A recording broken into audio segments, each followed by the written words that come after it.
All right, so this is the types of bonds drill sheet that you're going to do to practice the types of chemical bonds. Okay, now what you need to do is remember that when we look at the periodic table here, notice that every element symbol is represented, or it begins with a capital letter. So like lithium here is capital L, lowercase I. So it's always a capital letter first. And if there's two letters in the element symbol, the second letter is always lowercase.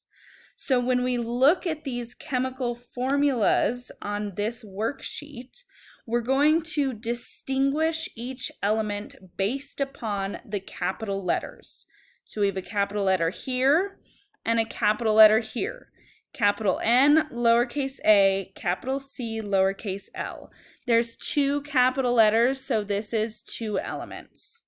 Okay, and so this is going to help you determine what you need to look up on the periodic table. Now, just as a refresher, real quick, remember that an ionic bond is formed between a metal and a nonmetal.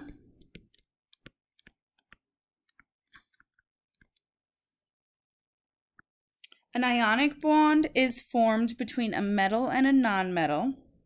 A covalent bond is formed between two nonmetals. And then metallic bonds are formed between metals only. Now, when we look at a periodic table, remember that there's this stair step right here in the middle of the main groups to the right-hand side.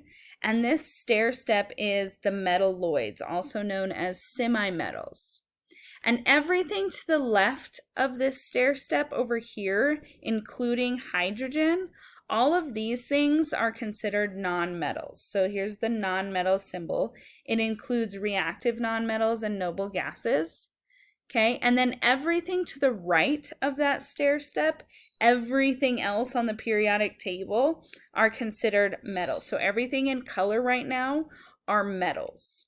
Okay, and it is this stair step that separates the metals from the nonmetals on the periodic table.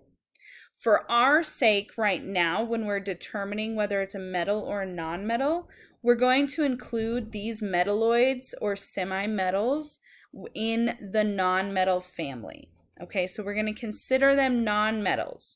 So if we have one of these metalloids participating in a chemical bond, then we consider it nonmetal. So as we look up these elements on the periodic table, we're going to look up the two elements in these compounds, and we're going to determine if they're a metal or a nonmetal, and that will help us determine the type of compound that they are. So if we start with this first one here, sodium chloride. Okay, so sodium chloride. So the first thing that we need to do is look up sodium. Sodium is Na, it's right here, and it is to the left of this stair step, so it is in the metals section. So we'll go to our worksheet and we'll say this is a metal, and then we need to look up chlorine. And chlorine is right here to the right of this stair step, therefore it is a nonmetal. So we'll write it as a nonmetal. And then we can revisit our notes and we see that an ionic compound is the one that includes a metal and a nonmetal. So because we have a metal and a nonmetal, this is considered ionic. Okay, so that's what you're going to do is you're going to look up each of these. Remember that they're distinguished by capital letters. You're going to look up each one, determine if it's a metal or a nonmetal, and then you're going to identify the type of bond between those two elements as ionic, covalent, or metallic.